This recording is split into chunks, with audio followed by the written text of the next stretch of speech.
segundo podcast. Nós vamos trazer aqui uma convidada muito especial. Nós já batemos um papo aqui e a gente tomou um café maravilhoso que foi patrocinado pela Free2Be, que são produtos naturais e artesanais. Tem tapioquinha, tem bolinho de mandioca, tem produtos maravilhosos, então vocês podem seguir nas redes sociais. Nas redes sociais vocês encontram como free2be.bh, tá certo? Vou apresentar agora a nossa convidada de hoje, que é a Liliane. Muito obrigada por estar aqui presente com a gente hoje e vou falar um pouco sobre ela. Ela é fisioterapeuta doutora e mestre em Ciência da Reabilitação pela UFMG, Universidade Federal de Minas Gerais. Ela é PhD pela Universidade de Sydney, Austrália. Fisioterapeuta da terapia respiratória e do sono, pesquisa e ensino trino. Ela é também membro da Liga Mineira de Sono, fisioterapeuta da Singular Fisioterapia Cardiorrespiratória, currículo extenso, né? Co-coordenadora do Programa de Reabilitação Pulmonar da Universidade Federal de Minas Gerais e tem experiência com tratamento com pressão positiva para pacientes com distúrbios respiratórios do sono e reabilitação pulmonar ambulatorial e domiciliar. Seja bem-vinda, é um prazer tê-la aqui com a gente hoje, viu? Eu que agradeço, menina. Você sabe da minha alegria de estar aqui com vocês hoje, conversar com profissionais tão competentes que eu admiro demais. Obrigada. Essa pessoa é maravilhosa, gente. Vocês têm que conhecer profundamente Liliane. Com certeza. Muito Então, bom. começando, assim, que dormir é uma maravilha no mundo, a gente já sabe. Mas, assim, o que seria um sono de qualidade? O que é, né, o sono? Sono dos deuses, né? As pessoas falam, eu queria dormir igual uma rainha, né? Excelente, meninas. Então, primeiro, o sono é pensar que é uma das experiências comportamentais mais única e importante que a gente tem. E aí, se a gente for uma pessoa normal, a gente passa 36% da nossa vida dormindo. Isso significa que se a gente viver até os 90 anos, a gente vai ter passado cerca de 32 anos da nossa vida dormindo. Meu Deus! Só que o que a gente cada vez mais faz? A gente, por conta do desconhecimento da importância do sono, a gente ocupa a noite. A gente invade cada vez mais o escuro, desde a invenção da lâmpada elétrica. A gente quase que tolera a possibilidade de dormir. A gente encara o sono como inimigo. E isso vem muito do nosso desconhecimento sobre a importância do sono. Então, o que é um sono que a gente considera assim, de qualidade? Então, tem vários fatores que estão envolvidos nisso. Primeiro é a gente, então, passar por todas as fases do sono. Sim. Então, o que é isso?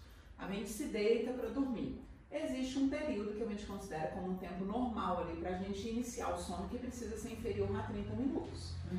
Aí, quando que a gente começa a perceber assim, que pode ter, de fato, um distúrbio do sono? Tem gente que fala assim, eu deito e desmaio. Então, desmaiar ali, literalmente, né, dormir tão rápido, pode ser porque a gente está tão privado de sono que a gente já deita E apaga. literalmente apaga. Tô preocupada já. É, Nem um minuto. E aí, cada vez mais isso pode acontecer, porque a gente vai invadindo mesmo a noite e não respeita o tempo de sono. E aí, a pergunta que a gente responde muito, né? Mas qual que é o tempo ideal de sono? Isso é muito individualizado. E aí, isso vai depender de analisar cada caso. Por quê? Um dos pontos que fica mais fácil assim, da gente entender sobre a necessidade de sono é a gente pensar em faixa etária. Então, recém-nascidos, por exemplo, têm necessidade de dormir cerca de 14 até 17 horas de sono. Isso. E aí, adulto já passa para 7 a 9 horas de sono. Idosos, 7 a 8 horas de sono. Então, com isso, o que a gente vai percebendo? Que com o passar dos anos, a gente vai perdendo mesmo a necessidade de tempo de sono. Sim. Então, a qualidade do sono, ela passa por esse aspecto, né, da quantidade de horas necessárias para que a gente tenha uma noite de sono reparadora e por essa questão dos estágios de sono. Então, a gente se deitou, dormimos no tempo considerado adequado, então aquela pessoa, né, que ela desmaia, ela ainda está dentro do tempo, então a gente precisa dormir até 30 minutos depois que a gente se deita. Mas pode ter gente que então vai demorar 40, 50 minutos, aí isso pode já indicar uma deficiência que precisa ser avaliada. E aí a gente passa então primeiro pelo estágio 1 de sono, que é aquele mais superficial, que se a gente brinca, alguém mexeu na porta, a gente desperta. Sim. Aí depois a gente aprofunda um pouco mais e vai para o estágio N2 de sono. E aí por que o N, né? Porque o nosso sono divide basicamente, quando a gente fala didaticamente, em dois aspectos, o sono não REM e o sono REM.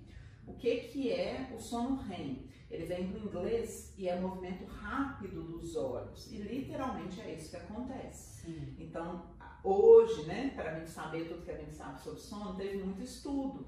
Mas se a gente for pensar numa área muito nova, a medicina é milenar. Estudo do sono tem 100 anos.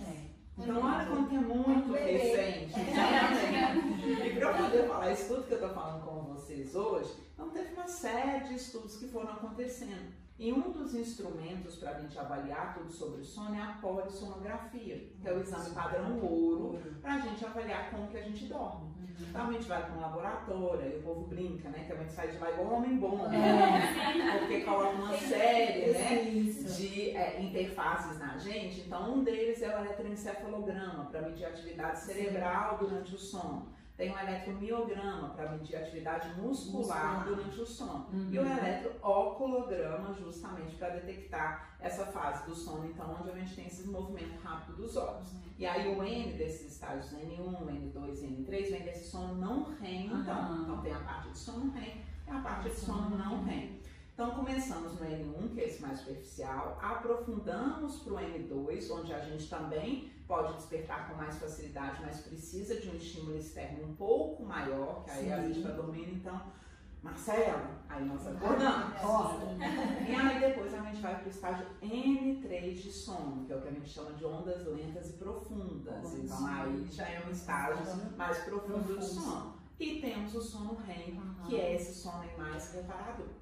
Certo? E tem pessoas que morrem de medo desse exame, né? Eu vejo pessoas que às vezes me falam, não, eu não vou fazer. Na minha casa, por exemplo, minha mãe fez um tem pouco tempo.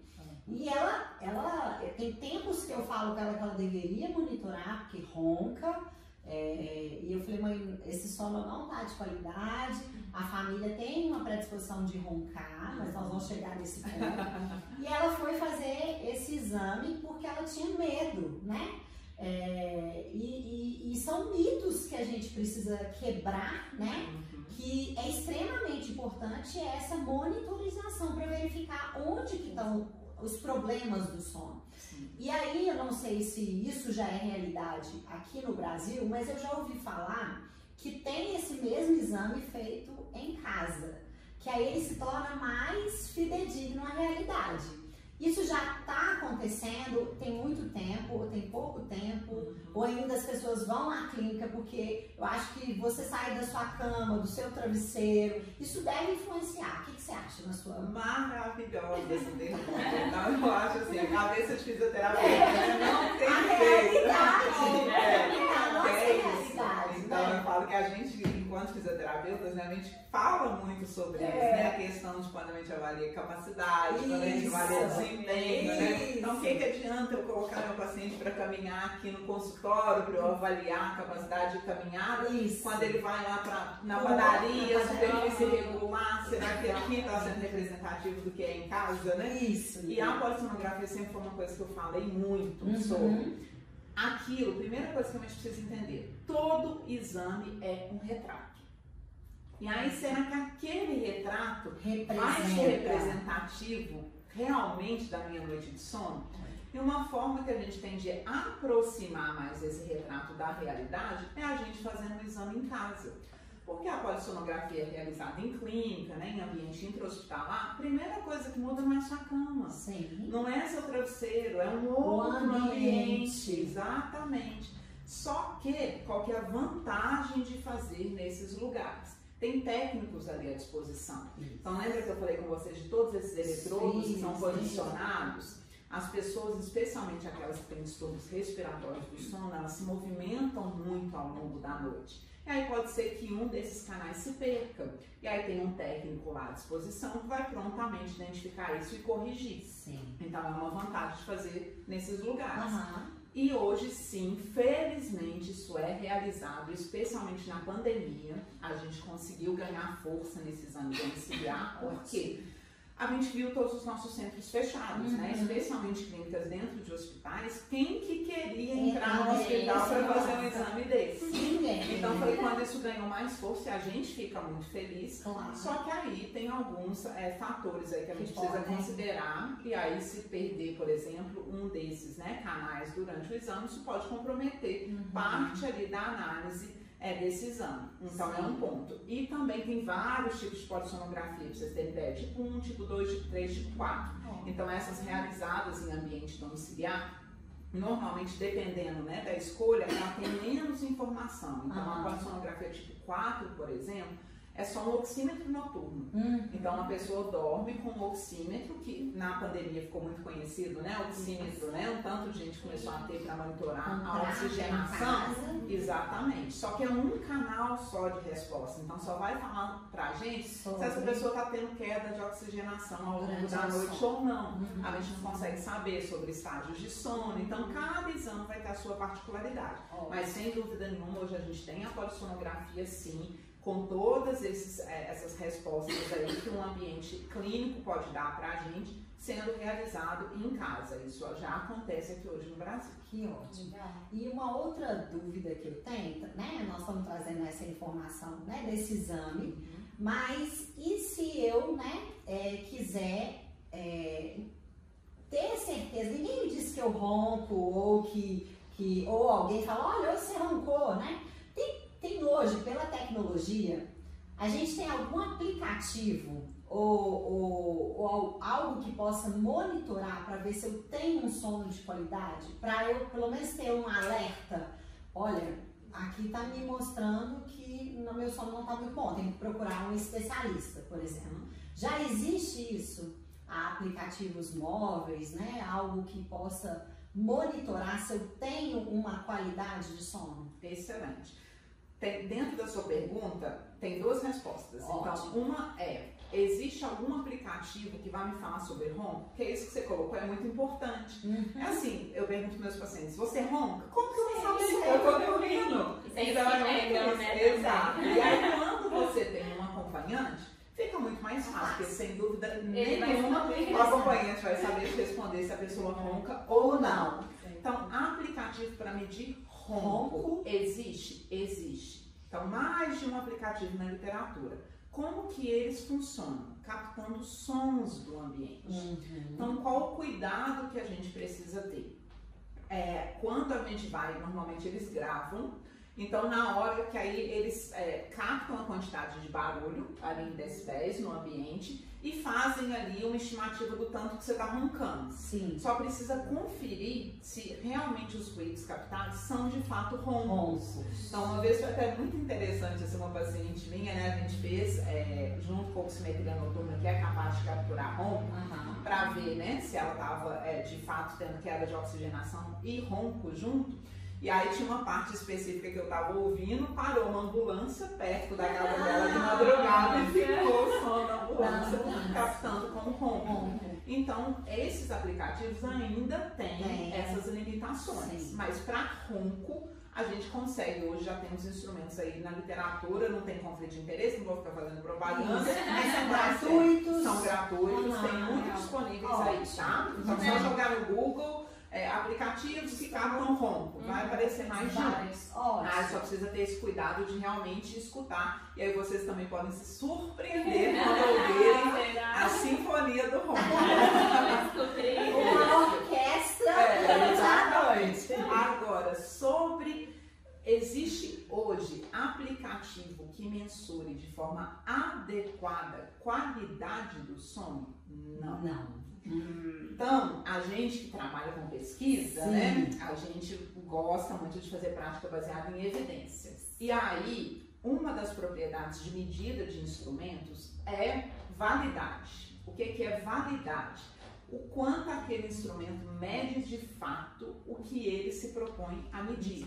E como que a gente normalmente faz validação? A gente pega o que é padrão ouro e compara aquilo com o que o padrão ouro nos dá. Isso. Já tem mais de um estudo na literatura, bem mais, uns 10 pelo menos, que comparam aplicativos com a polissonografia. E quando eles vão avaliar o quanto essas medidas concordam, Não concordo. E por que isso é muito importante, Marcela? Vocês só fazem perguntas espetaculares. Porque quando chega aquele paciente lá para mim, né? Aqui, mas olha, depois do tratamento meu sono REM tá pior. Não, a gente precisa ter cuidado. Esse aplicativo não mede o que de fato eles propõem a medir. Então não adianta ficar olhando o aplicativo e às vezes a gente tenta se enganar. Eu quero me convencer que eu não tenho um distúrbio do sono. Olha aqui, meu sono REM está melhorando mesmo sem eu fazer nada. Não, esse aplicativo não mede de fato isso que você está falando. Então a gente, o que é a nossa esperança, né? A gente precisa hoje ter acesso a uma polissonografia, não é fácil. É um exame caro. Felizmente, muitos planos de saúde cobrem, mas o nosso sistema público de saúde não cobre. E a gente sabe que, se tratando do nosso país, a gente tem uma grande quantidade de pessoas dependentes do sistema público de saúde. Então, a gente torce muito para que esses aplicativos cada vez mais ganhem realmente espaço, aprimorem e meçam de fato o que eles propõem a medir. Perfeito. Eu consigo assim monitorar. Quando eu não quero, não vou no profissional, acho que eu durmo bem. Eu consigo monitorar sozinha se eu tenho um sono de qualidade? Quais que são os fatores, assim, né? Então, para a gente identificar, a gente tem um sono de qualidade. Uma das coisas principais é, você acorda preparada para o seu dia? Tá muito cansada. Então, o sono, pensa, a gente precisa cumprir esse papel que é de descansar. A gente precisa acordar reparada. Só que o que cada vez mais a gente faz? E aí, voltando lá nos estágios de sono, a primeira parte da noite é completamente diferente da segunda parte da noite. Como assim? Na primeira parte da noite, a gente tem um predomínio maior de sono de ondas lentas e profundas, que é o não REM 3, o estágio N3 de sono. E na segunda parte da noite é onde a gente ganha mais tempo de sono REM. Só que o que cada vez mais a gente fala? Então, lembra que a gente conversou que o tempo normal de sono é de 7 a 9 horas para a nossa fase, né? Adultos. O que a grande maioria está fazendo? Colocando o despertador com 6 horas e 30 de sono, 6 horas e 40 de sono. A gente literalmente está nos privando de sono REM, que acontece mais na segunda parte da noite e que é o sono mais reparador. Aí a gente acorda cansada e de fato pode ser isso. Tanto por a gente ter um distúrbio respiratório do sono ou por a gente estar se privando de sono REM, nos impedindo de descansar o tempo que a gente deveria. E aí o que eu falo, eu gosto muito de conversar, a gente tem muitos pacientes, né, às vezes ali centenários, e eu tenho muita curiosidade de conversar com esse povo. A gente quer viver mais tempo, especialmente vivendo bem. E aí, quando a gente conversa com essas pessoas, elas podem até não ser as pessoas mais saudáveis. Então, lá da roça, come gordura, toma pinguinha. Só que observe uma coisa que eles têm em comum: regularidade. Então, eles começam a anoitecer, vão pra cama. Acorda muitas vezes sem um despertador, com o sol nascendo. Dorme cedo, né? Exato. E aí, normalmente, eles têm um bom sono, respeitam o que o corpo pede como necessidade de sono para eles. Coisa que... É um ensinamento, né? E a gente na cidade grande, né? A gente e ainda a gente às vezes escuta, né? Enquanto você está dormindo, eu já estou trabalhando. Tem uma frase assim. Enquanto eles dormem, eu estou produzindo. E aí eu tenho uma aula que eu até faço esse apanhado. Porque eu volto lá em Shakespeare. E o Shakespeare, lá em 1539, se eu não me engano, falava assim: apreciem o bom orvalho e a noite de sono. Aí depois um outro que fala da questão da importância da gente dormir. Aí depois vem, quando a gente entra, né, capitalismo, depois da luz elétrica, que dormir é o pior pesadelo. Durma enquanto trabalha enquanto outros dormem. Isso vem por conta E a gente vai escutando isso, né? Assim, no nosso decorrer da vida. E fora outras coisas do dia a dia de hoje, que a gente está extremamente ligado à tecnologia, né? Antes de dormir a gente não faz uma preparação, a gente fica ali na luz do celular. Então acho que isso tudo deve interferir nessa entrada do sono e nessa qualidade, né, Lili? Exato. E aí você traz um outro ponto muito importante, que é a questão do nosso ritmo biológico. Então, a nossa vontade, então, né? Antes de você falar isso, né, a gente ia separar dessa pergunta se existe esse ritmo biológico. Muito bem. Nós temos, né, Anne, essa dúvida. Existe esse relógio biológico? É verdade isso? Gente, essas meninas estão demais. Preparadíssimas. Será que ele é real? Ele é real. Tem um componente muito importante que a gente chama de cronobiologia do sono. Então, existe um relógio biológico que ele chama núcleo supraquiasmático. E aí, como que isso funciona? A gente capta mesmo pela nossa retina esses estímulos de luz. Isso é lido pelo nosso cérebro. Então, quando a gente tem ausência de luz, a gente estimula a pineal, uma glândula pineal, a produzir melatonina, que é um indutor do sono. Só que o que a gente faz quando a gente fica com o celular, especialmente exato, que é uma luz azul, que é mais nociva para o nosso organismo. Então, quem não fez isso ainda, faça. Hoje os celulares têm um dispositivo que a gente aciona para diminuir a luminosidade da tela quando chega à noite. Cada celular vai ser de uma forma, a gente consegue programar quando a gente quer que isso aconteça. Porque a gente fica cada vez mais exposto à luz, cada vez mais tarde. Então pensem se a gente fosse respeitar, né, o ambiente mesmo externo. Aí em verão isso acontece um pouco mais tarde, mas em inverno 6, 7 horas já começa a escurecer. Sabe, a gente vai para casa, exposto a computador, exposto à tela, então a gente retarda e posterga o nosso tempo de ir para a cama e, consequentemente, a liberação de melatonina pela glândula pineal. Então, isso é real, isso existe, o núcleo supraquiasmático é o nosso relógio biológico e ele sofre essa influência de luz externa. E aí, a melatonina, por sua vez, né, quando vai amanhecendo, então a glândula pineal não recebe estímulo mais para a produção de melatonina, a gente começa a ter elevação do cortisol, que é o grande hormônio responsável por nos manter ligados durante o dia. E uma dúvida, existe um certo horário que a gente deve reduzir essa luz? Por exemplo, a 30 minutos antes eu não posso pegar o telefone. Maravilhosa, a gente ainda não tem assim esse número, né? X, que eu brinco assim, os números cabalísticos, né? Então é evitar ao máximo. O que eu costumo falar muito, quando a gente começa a ter conhecimento e se observar, é impressionante como que fica muito mais fácil da gente mudar esse comportamento. Observem quando vocês, inclusive, às vezes levam o computador para a cama ou ficam expostos ao computador até tarde da noite, como que o sono de vocês é muito mais fragmentado e muito mais superficial do que quando, por exemplo, vocês chegaram, né, trabalharam o dia inteiro, basicamente só comem e conversa um pouquinho e vai para a cama dormir. Como que o sono é de muito mais qualidade, porque vocês simplesmente respeitaram a biologia do corpo de vocês. Então, só para não ter assim, né, não vamos deixar de dar uma resposta, evitar ficar exposto à luz pelo menos 1 hora antes de ir para a cama, tá?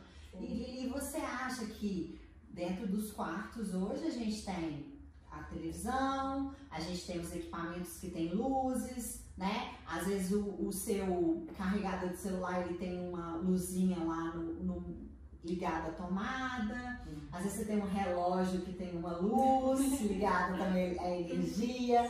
Você acha que essas luzes dentro do quarto, né, emitida por equipamentos eletrônicos, isso também interfere? Elas são consideradas, igual você diz, a luz azul ou não? É a de tela de celular mesmo, a de computador? O que você acha desse ambiente dentro do quarto interferindo nessa qualidade do sono? Marcela, sem dúvida nenhuma, o estímulo é menor, mas ainda é estímulo. O grande problema é televisão, porque pensa naquele negócio daquele tamanho na nossa frente, o que muita gente ainda faz. Coloca para dormir. Tem pessoas que só dormem com o barulhinho, Não né? consegue dormir. Pois é. E aí as pessoas passam a não prestar atenção o quanto isso pode, inclusive, estar influenciando na péssima qualidade de sono. E aí, por desconhecimento, não, eu preciso de um barulhinho para ir meninando. Não, se você precisa de um barulhinho para ir te meninando, pera que alguma coisa já pode estar errada. E aí dorme com barulho, não tem condição. Então, assim, isso vai interferindo na qualidade de sono aos poucos. Então, essas questões de coisas ligadas no nosso ambiente, sim, influenciam sem dúvida nenhuma. Se eu não me engano, já tem até estudo na literatura mostrando questão de roteador e emissão de ondas. Influenciando, pois é. Não, e é engraçado porque eu já tive um paciente que falou assim, impressionante quando eu tirei o roteador do meu quarto, que observou melhora de qualidade do sono. Incrível, eu não sabia. Pois é. E aí, cada vez mais a gente nessa ali na tecnologia, exatamente. Então, assim, sendo possível, é claro que televisão e telefone é pela proximidade disso com os nossos olhos. Então, meu quarto mesmo tem uma luz que eu vejo, às vezes falo, nossa, podia estar um pouco mais escura. Mas não vai ser uma coisa que vai incomodar de forma tão importante assim. Perfeito. Agora, Lili, uma curiosidade. Meu irmão, por exemplo, ele trabalha em indústria, então não dorme à noite, né? Trabalha de madrugada, chega de manhã, às vezes não dorme, vai almoçar e depois que dorme. Qual o prejuízo que ele vai ter e o que ele pode fazer para amenizar esse prejuízo? Pois é. Essa é uma pergunta importantíssima e uma coisa assim que me toca mesmo, porque a gente precisa desses trabalhadores, né? Os profissionais da saúde, os plantonistas. Então, assim, a gente precisa, não adianta a gente só vir com um discurso lindo, maravilhoso de que isso precisa acontecer e desconsiderar esse aspecto social e realidade, né? Então, é sem dúvida que essas pessoas terão prejuízo da qualidade de sono? Não tem jeito. Vai ter. A gente precisa lidar com isso. Só que talvez, aí tem formas de minimizar isso, sim. Então, não sei se vocês lembram, hoje eu já não estou frequentando boate mais, mas quando a gente muito ia para boate, a gente achava maravilhoso, o dente fica brilhante, aquilo é a luz negra. E por que a luz negra existe? Justamente por conta daqueles trabalhadores que estão lá. E eles normalmente ficam pouco expostos à luz. Por quê? Enquanto eles estão acordados, eles estão num ambiente escuro. Quando eles vão para casa, durante o dia, eles passam o quê? Dormindo. Então, essas pessoas quase não ficam expostas à luz. Por isso, aquela questão da luz negra. Então, uma coisa que a gente pode fazer é, durante o dia, essa pessoa ficar depois, né, de ter dormido, obviamente, exposta à luz para continuar tendo essa questão do nosso relógio biológico, tendo esse estímulo de reconhecer noite e dia, só que no caso dele vai estar invertido. E esse você está falando das baladas, né? Se a gente pegar a realidade da maioria por exemplo, de indústrias, de hospital, a luz é notável. É a luz branca. Exato. E aí, Marcela, até um tempo tinha algumas unidades de terapia intensiva que, reconhecendo essa questão, né, da importância do sono, a gente começou a falar de UTI humanizada. Exato. Porque pensa, gente, à noite, esses pacientes terem que dormir, já tem barulho, né, que não adianta. O ambiente pode ter recorrência, né? Exatamente. E em alguns blocos, então, eles conseguiram fazer isso de apagar a luz. Exatamente. Pensando nessa ideia. Porque ali, aí a gente fala, né? Nossa, esses pacientes extremamente confusos. Não só pelo ponto de vista medicamentoso, como da interferência. Você sabe, e quem trabalha no hospital fala muito isso. A gente não vê, não sabe se é disso, se é noite. Isso é muito importante. E você traz essa questão do shopping, engraçado. Essa semana eu estava conversando com uma amiga minha que trabalha com sono. Ela falou assim: Lili, eu tava no shopping e eu fiquei observando, parece que as pessoas têm ali até menos brilho na pele. E é isso mesmo, as pessoas ficam naquele ritmo ali. E pouquíssimo exposta à luz, a gente sabe a importância da exposição de luz, não só para a questão do nosso ritmo biológico, a questão de vitamina D, relação que isso tem com a nossa imunidade. Então é muito importante, né? E cada vez mais a gente usa menos a luz solar, né? A gente fica dentro de consultório, dentro de carro, né? Então, e o que você acha do uso exógeno de melatonina? Pois é. Porque polêmica, mas sabe o que eu vejo? Eu vejo todo mundo assim se super suplementando, porque eu preciso de melatonina, é assim, né? Às vezes a gente nem toma o sol do dia, eu passo, por exemplo, a maior parte do meu dia dentro do consultório, eu não tenho a luz externa, né?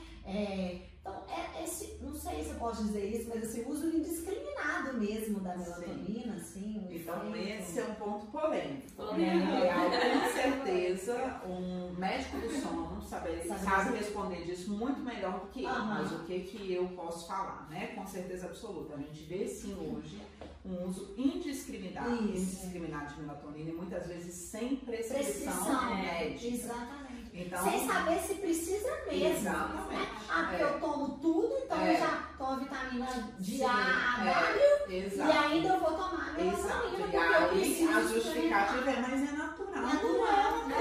Natural é melatonina que a gente tem produzida. Isso é uma melatonina sintética. Exatamente. Então, o que eu posso falar sobre isso? Primeiro, se está tendo uma dificuldade de indução do sono, é procurar um profissional que entenda sobre o sono, de preferência um médico do sono, para ser avaliado e investigar. Porque tem caso que vai ser mesmo insônia, dificuldade de indução do sono? Vai ser. Mas muitos casos podem ser por má higiene do sono. Então, está exposto à luz até muito tarde, não toma, não fica exposto à luz solar durante o dia, e aí depois começa a tomar melatonina por uma coisa que pode ser corrigida simplesmente mudando essas questões. E hoje o que a gente vê é a gente cada vez mais, então, assim, academia. Acho o máximo ter uma academia que funciona meia-noite ou que funciona 24 horas. Aí vai fazer atividade física depois que chega do trabalho em casa, 9 horas da noite. O que a atividade física pode fazer com muita gente? Estimular, acelerar. No momento que a gente quer desacelerar. Aí essa pessoa vai dormir acelerada, tem um sono extremamente fragmentado. No outro dia acorda extremamente cansado. Aí começa, nossa, eu tô com problema para induzir o meu sono e durante o dia estou com problema de ficar acordado. Começa a tomar melatonina e o remédio estimulante durante o dia. Quando se dá conta, chega aquela bomba pro médico do sono. E sem perceber, porque nosso corpo se adapta a tudo, a gente vai criando essas questões sem pensar e pelo nosso desconhecimento sobre o sono. Então, melatonina funciona? Funciona para quem tem indicação. E quem vai falar se você precisa ou não é o médico do sono. Perfeito. A gente precisa lembrar, né, gente? Os profissionais da saúde, eles existem para poder passarmos por avaliações e ter a melhor indicação e não se automedicar da forma indiscriminada que vem acontecendo não só na área do sono, né? A gente vê aí uso de vitaminas sem precisar estar usando, né? E o marketing que tem por trás disso, né? Assim, a gente está o tempo inteiro sendo estimulado a comprar as coisas, né? Então isso é muito, muito importante. Ele perfeita essa conversa. A gente vai aprendendo cada vez mais, né? A gente precisa buscar o conhecimento e as pessoas precisam ter educação de saúde. Eu acho que esse é o ponto principal. Precisamos passar esse conhecimento para frente, né? Com evidência, com ciência e com profissionais maravilhosos. Você falou essa questão da atividade física, né, e do sono.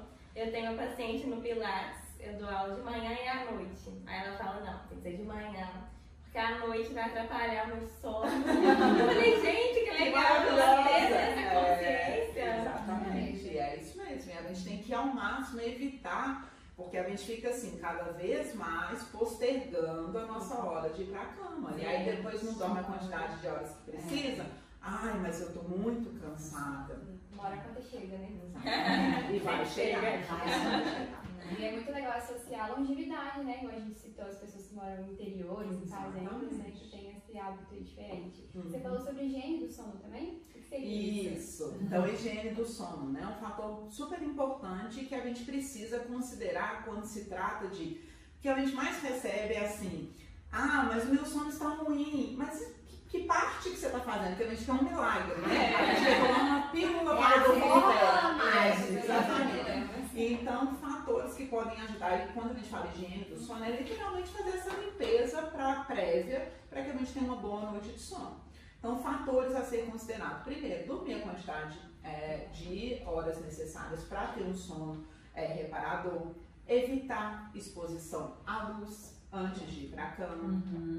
Ir para a cama quando de fato quer dormir. O que muita gente faz? Fica na cama, né? Rodando. Então, eu costumo falar assim, a gente senta uma mesa sem ter fome? Não. Por que vai para a cama sem querer dormir? Sem ter sono? Não faz muito sentido. Evitar bebidas alcoólicas. Então, muitos dos pacientes que chegam pra gente com distúrbios do sono, quando a gente vai avaliar a quantidade de bebida consumida, a gente fica horrorizada. Sabe o que eu já ouvi falar? E eu escuto isso muito aqui no consultório. Eu chego do trabalho, pra dar uma relaxadinha, eu abro uma cervejinha. Ou gosto de uma dose de uísque. Que isso me relaxa para dormir. Então, olha o impacto disso. Exatamente. Né? Para essa higiene desse sono. Então, assim, vai relaxar? Bebida de fato relaxa. Exato. Não é à toa, daqui a pouco a gente vai conversar sobre isso, que tem gente que fala, eu só ronco quando eu bebo. Isso. Só que o álcool é estimulante e ele pode fragmentar o sono e vai dormir um sono mais superficial. E aí é o ciclo, né? Que aí a pessoa dorme um sono de péssima qualidade, aí no outro dia deixa eu beber para eu relaxar. Porque dormiu um sono de péssima qualidade, ficou com a atividade simpática mais elevada e tem essa necessidade constante desse relaxamento. Quando se dá conta, tá bebendo todos os dias. Então, evitar o consumo de bebidas alcoólicas, evitar o consumo de cafeína, é real, que a cafeína é estimulante. Então, ao longo do dia, a gente vai gastando, né, energia e um dos produtos de metabolismo do glicogênio é a adenosina. E a adenosina é, inclusive, um dos fatores que estimulam a gente a dormir. A cafeína é um inibidor do receptor de adenosina. Assim, eu queria te cortar, mas já te cortando porque o assunto tá ótimo, mas aí você complementa e responde depois. Então, quantos cafezinhos? Nós somos mineiros! Mineiro, ama um cafezinho, tudo é motivo para um cafezinho, tudo é motivo. Vamos tomar um pão de queijo, comer um pão de queijo, um cafezinho. Café com neuro. Maravilhoso, porque a gente tá fazendo pela manhã. Mas ao longo desse dia, porque, por exemplo, a minha avó é apaixonada por café. Sim. E ela, se deixar, ela toma, eu acho que garrafas e garrafas durante o dia, né? E à noite, né? Antes de dormir. Então, assim, tem uma quantidade. A gente deveria administrar isso ao longo do dia, essa quantidade de cafeína. Um ponto, Marcela, que a gente também precisa pensar é até que ponto essa pessoa é realmente apaixonada pelo café. Olha. Ou ela começou a tomar o café indiscriminadamente porque ela percebe que aquilo a mantém acordada durante o dia. Então não é incomum a gente tratar um distúrbio do sono e aí na consulta inicial de avaliação, qual quantidade de café? Uma garrafa por dia. Uma garrafa. Nossa, sabe que agora eu só tô tomando café de manhã e não tô tomando mais? Então, tem gente que vai ser porque gosta mesmo. Eu gosto muito de café e gosto mesmo de tomar e vou comer um pão de queijo e tomo uma xícara de café. Então, vai ter gente que vai gostar mesmo e que não vai ter influência disso. Eu, por exemplo, posso tomar café ao longo do dia e normalmente é o que a literatura traz. Para a gente evitar depois de 4 horas da tarde, a gente continuar tomando esse café e que não vai ter nada. Mas a gente precisa sempre ter esse olhar crítico de até que ponto que aquela pessoa de fato toma porque gosta de café ou é uma estratégia que ela já tem para manter ela acordada durante o dia. É uma alerta. A minha mãe mesmo toma café o dia inteiro e a noite inteira. Aí na hora de dormir, ela fala assim, não vou dormir 10, 11 horas, que eu vou acordar de madrugada. Então, quanto mais tarde eu dormir, eu vou dormir direto. Então, ela dorme meia-noite, 1 hora, pra acordar 6, 7. E olha, então, meia-noite, 1 hora pra acordar 6, 7, não tá dormindo a quantidade de sono que ela precisa. Até que ponto isso não está sendo estimulado pela cafeína. E o próprio acordar de madrugada, daqui a pouco a gente também pode falar sobre isso, já é indicativo de um um distúrbio do sono. Exatamente, perfeito. Você quer complementar mais o que e aí, sobre a higiene, né? do Então, sono? essa questão da gente observar se a gente está dormindo a quantidade necessária, evitar a exposição à luz, evitar ingestão de bebida alcoólica, evitar o uso de estimulantes como a cafeína, por exemplo, tornar um ambiente de sono um ambiente agradável. Então parece bobagem, mas com adolescente a gente tem muito esse problema. Quer dormir naquela cama que está toda bagunçada, cheia de... Não, precisa ser agradável. Então vamos colocar uma roupa de cama gostosa, a higiene da roupa de cama. Um dia eu vi uma matéria que parece que as pessoas fizeram uma pesquisa de quanto que as pessoas higienizavam roupa de cama e quase caíram para trás, que tinha gente que ficava 2 meses sem trocar roupa de cama. Então, tornar o ambiente de dormir agradável, temperatura do ambiente, então assim, ambientes muito frios, ambientes muito quentes. Então, todos esses fatores vão influenciar na questão do sono e a própria iluminação. Então, eu lembro de uma vez uma paciente que ela falou assim, Liliane, como que isso mudou a vida? Ela era uma paciente que dormia sozinha e, pelo fato de dormir sozinha, deixava a luz do corredor acesa. E aí eu falei assim, mas o que muda? Porque eu falei, qual que é o seu medo? Ela, aí entra alguém lá em casa. Eu falei assim, eu quero ver nada passar,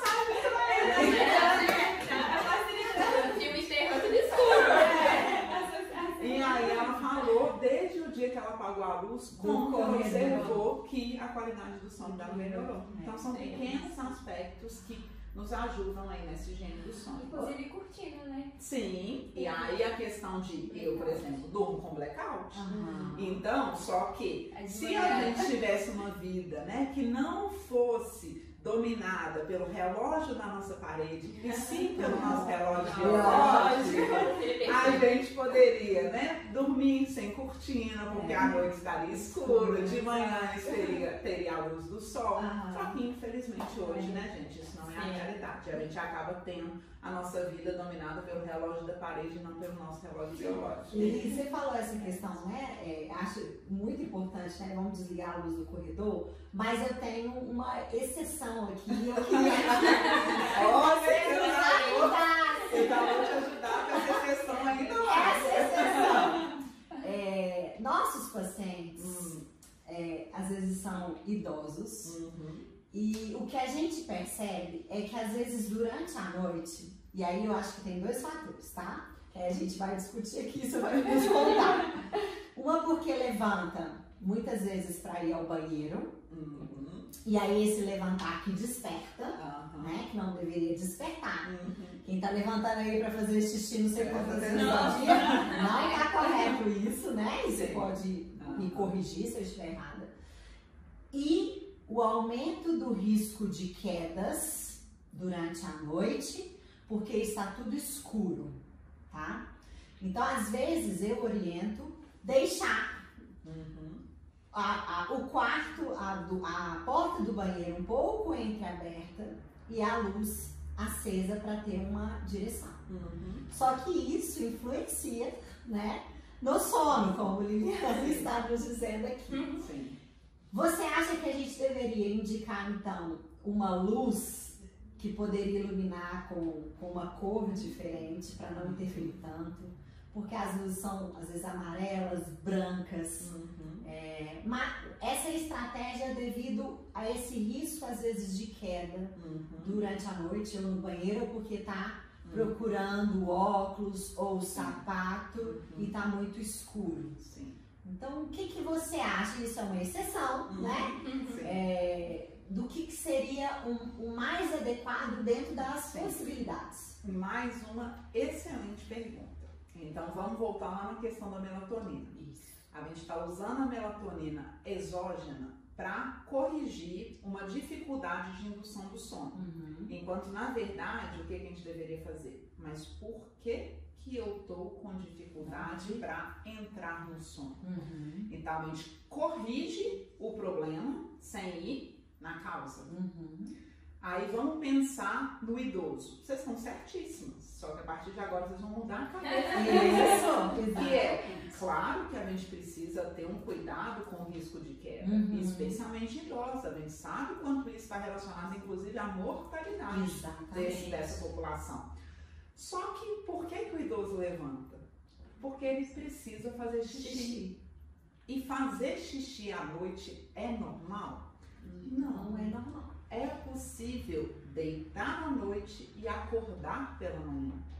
E o que vai acontecendo? A gente vai envelhecendo, o corpo vai passando por mudanças, e sim, tem mudanças que são fisiológicas, mas tem mudanças que não são fisiológicas e que a gente começa a atribuir ao envelhecimento. Então, quem nunca ouviu, eu tô com dor crônica, mas minha filha, olha a minha idade. Exatamente. Mas eu levanto 3, 4 vezes à noite para ir ao banheiro. Minha filha, mas eu tenho 70 anos. Não. Eu bebo só um pouquinho de xixi. Não, assim, com a idade, não é normal. Então, é claro que mediante o meu idoso estar precisando se levantar, antes eu ter uma luz e evitar uma queda, do que eu ficar preocupado o quanto essa luz está influenciando na qualidade do sono. Sem dúvida nenhuma, a escolha de vocês é muito assertiva. Só que a pergunta que deve ser feita é igual a da melatonina. Por que meu idoso está se levantando?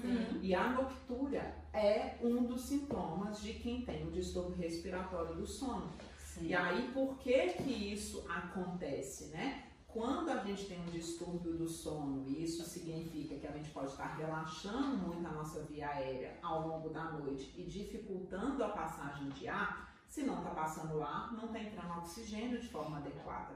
E a queda de oxigenação nos estimula a ir ao banheiro. Óbvio que tem toda uma explicação fisiológica por trás, mas assim, pensando, né, numa linguagem aí mais leiga para todo mundo entender, são as estratégias que o corpo vai tendo de nos fazer acordar, para corrigir aquela queda de oxigenação. Especialmente da noctúria, tem toda uma questão que cai essa oxigenação, isso é lida de uma forma pelo nosso organismo, que libera hormônios ali na nossa corrente sanguínea que nos estimulam a ter vontade de fazer xixi. Mas só para ficar fácil de entender, o nosso corpo começa a criar estratégias para então deixar a gente acordado, já que dormir está sendo perigoso. E aí, um idoso que se apresenta clinicamente para a gente falando que está precisando levantar à noite para ir ao banheiro, já é um sinal que ele pode ter um distúrbio respiratório do sono. E aí já nos chama a atenção para a gente auxiliar esse idoso a procurar um médico do sono para identificar ou não a presença de um distúrbio. Perfeito. Né? Bem esclarecedor. As pessoas não sabem sobre isso. Acham que é normal ficar acordando. Às vezes eu até pergunto, falo, porque eu bebi muito líquido antes de dormir. Sim. Né? Eu tomei muito líquido, por isso que eu levanto. E aí, eu vou precisar te interromper, que isso é muito maravilhoso, que aí é sempre isso. Então, é porque eu tomo muita água durante a noite, é porque eu tenho diabetes. Isso.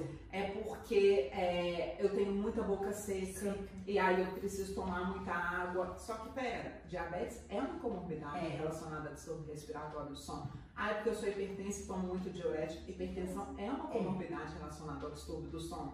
Quando a gente vai ver, tá tudo casadinho, tá tudo bonitinho e tudo tá lá no sono. E aí eu começo a tomar um remédio para segurar mais o meu xixi, eu começo a tomar remédio para pressão arterial elevada, e eu não estou falando que não tem que tomar remédio, precisa, mas será que a causa está sendo tratada? Então, enquanto eu tiver uma péssima qualidade de sono e eu estiver tendo quedas de oxigenação, a pressão arterial vai se elevar mesmo. E aí, será que isso está sendo tratado? Eu só estou adicionando cada vez mais classes medicamentosas diferentes para controlar uma pressão arterial elevada. Perfeito. Então, a gente precisa ser assertivo e ir na causa. E a gente vai acostumando e vai relacionando esses aspectos a outras coisas sem pensar no nosso sono. Excelente, Lili. Temos que estar atento, procurar os profissionais da saúde mais uma vez, né? E profissionais que são especialistas na área, né? Isso é muito importante. Senão a gente vai ficar quicando por aí e sem descobrir e a fundo na causa, né? Sim. Excelente. Vamos para mais uma polêmica. Então, muito cheio de polêmica. Dormir com ventilador ou ar-condicionado tem alguma influência no sono? Tá. Então, sobre a influência do ar-condicionado ou do ventilador no sono. Ar-condicionado especialmente, então eu sou especialista em sono, mas também sou fisioterapeuta respiratória. Não sou especialista em sono, corrigindo, até um importante momento para a gente falar sobre isso. Recentemente a gente teve o reconhecimento da nossa área de atuação. Então a fisioterapia do sono virar especialidade vai ser um caminho. Então hoje a gente tem neurofuncional, temos fisioterapia respiratória, dentre outras especialidades. Isso levou todo um tempo dos nossos conselhos para reconhecerem aquela nossa área de atuação para depois virar uma especialidade. Então hoje um especialista é aquele que fez a sua formação na área e fez uma prova e foi reconhecido como especialista para atuação naquela área. Hoje a gente tem para o sono o reconhecimento da nossa área de atuação. Então pense o quanto isso é novo. Foi o ano passado, a gente teve a área de atuação reconhecida. Então, além de trabalhar com o sono, eu sou fisioterapeuta respiratória. E aí, a grande questão da fisioterapia respiratória é o nosso olhar para o ar-condicionado. Então, o ar-condicionado, ele normalmente reduz a umidade do ambiente. Sim. E as nossas vias aéreas precisam de uma umidade de pelo menos 60% para funcionarem de forma adequada. Então, é claro que um ar-condicionado pode ressecar aquela via aérea. Uma via aérea ressecada, e se essa pessoa tiver um distúrbio do sono e ainda respira pela boca na tentativa de colocar mais ar para os pulmões enquanto respira, ela vai receber um ar extremamente seco. E é claro que isso vai impactar na qualidade do sono, porque essa via aérea vai secar, e o que a pessoa faz? Já leva um copinho de água para o lado da cama, uma garrafa de água à noite para beber água quando isso acontece. Então, desse aspecto, o ar-condicionado tem uma influência importante. Ventilador é pensar na questão do barulho. Então, felizmente, com a tecnologia, a gente está tendo cada vez mais, né? Sem ruídos, exato, ventilador sem ruídos, aí é um aspecto importante. E aí, a gente, tudo na vida, eu falo assim, gente, não é certo nem errado, nem sim, não, depende. Por quê? Às vezes a pessoa fala assim, dormir com ventilador é errado porque faz barulho. Mas espera, se tiver um dia que tiver 36 graus, equilíbrio, a temperatura vai influenciar na questão do sono. Então, assim, a gente tem cada vez mais esse equilíbrio e essa noção do que pode prejudicar mais ou menos. Sim. Mas acaba que se torna um ciclo, né? Sim. Problemas respiratórios levam problemas do sono. E aí um outro aspecto que também não tem jeito de não deixar de falar é de, vamos pensar uma pessoa que tem um distúrbio do sono e que significa que à noite a via aérea dela está fechando e que ela passa uma noite inteira tendo a necessidade de fazer um esforço para abrir aquela via aérea e ela passar a respirar. A noite é feita para descansar. O que essa pessoa está passando a noite inteira fazendo? Ela está trabalhando literalmente para se manter viva. Eu ia falar até braçalmente, mas é através da via aérea. Exatamente. E aí isso implica um esforço importante ao longo da noite de sono. Então são pessoas que falam assim, nossa, eu transpiro demais à noite.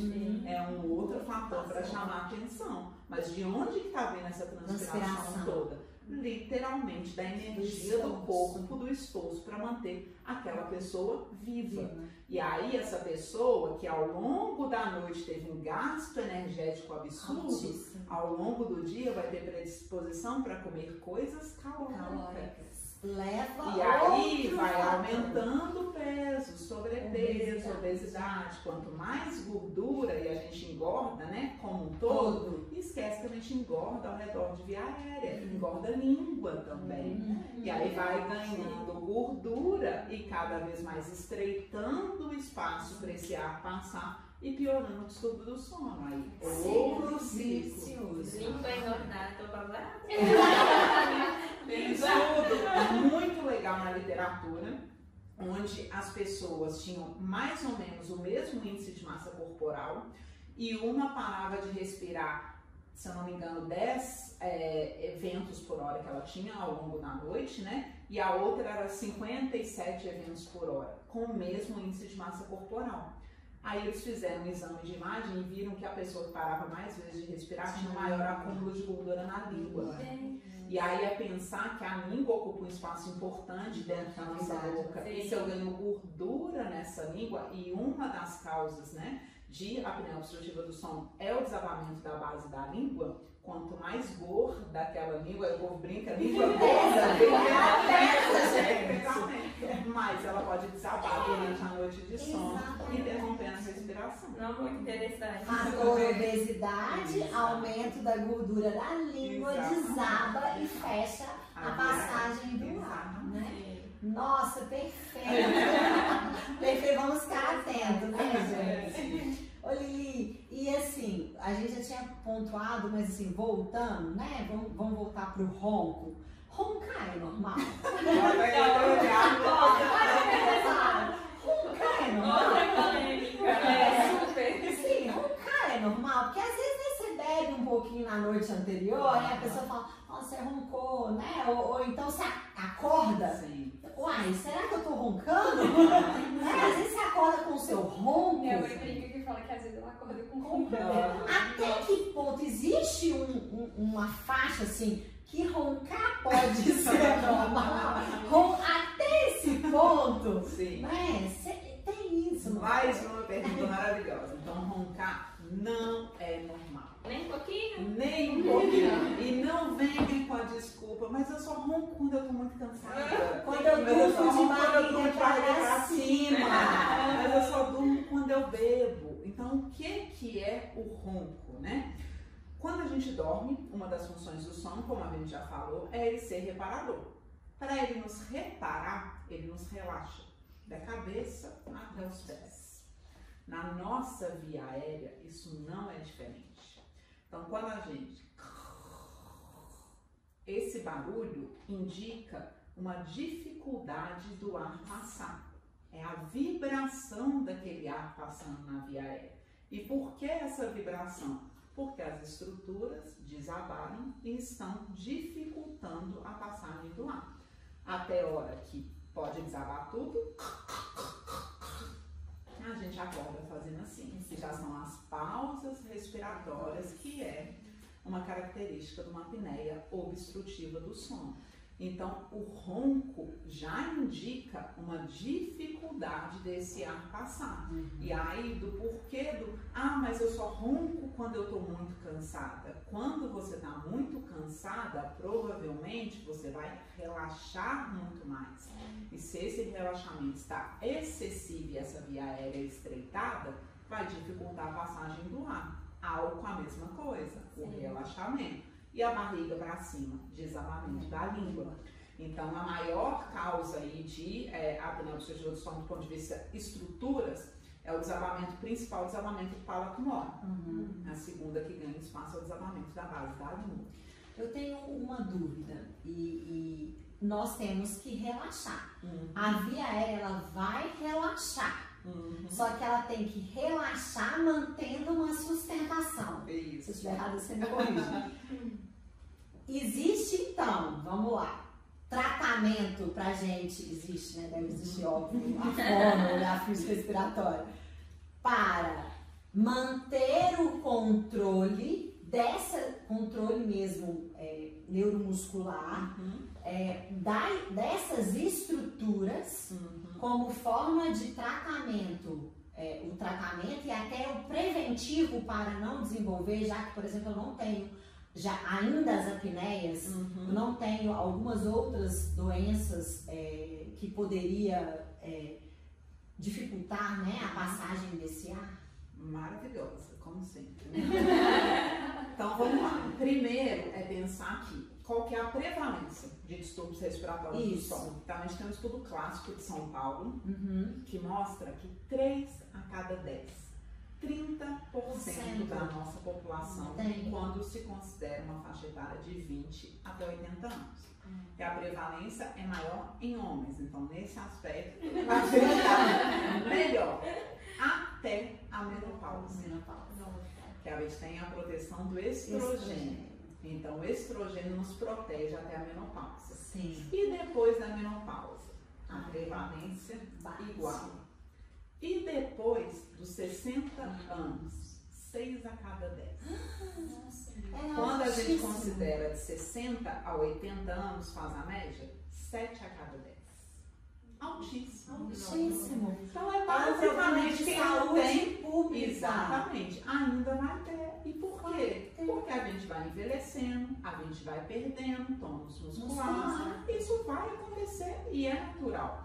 E aí existe uma quantidade que é normal? Sim. Então, até quando a gente faz a polissonografia, até 5 eventos por hora. E o que são eventos? Aí tem a apneia obstrutiva, a apneia central, a apneia mista, hipopneia. Então, esse exame vai medir. E até 5 por hora é considerado normal, pelo que você falou. Isso. A gente vai ter relaxamento mesmo e vai acontecer. O grande problema é quando tem um aumento da quantidade de vezes em que isso acontece. E aí a gente começa a ter um distúrbio respiratório do sono leve, moderado ou grave. Pra vocês terem ideia, grave é a pessoa que tem até pelo menos 30 eventos por hora. E tem paciente que chega pra gente com 70 eventos por hora. Então pense mais que uma vez por minuto se tem um despertar. E acha quando a gente chega, eu capoto. Não tem noção do que acontece durante o sono. E normalmente o grande responsável por identificar isso é o companheiro, porque ele não dorme, não tem jeito, ela mexe a noite inteira, uma transpiração horrorosa e fala, tudo isso associado ao distúrbio respiratório do sono, exatamente. Então isso precisa ser investigado e avaliado. Agora o que a gente sabe muito bem é que, especialmente no público que a gente atende, né, que são os idosos, a prevalência é muito grande. E aí tem como a gente prevenir.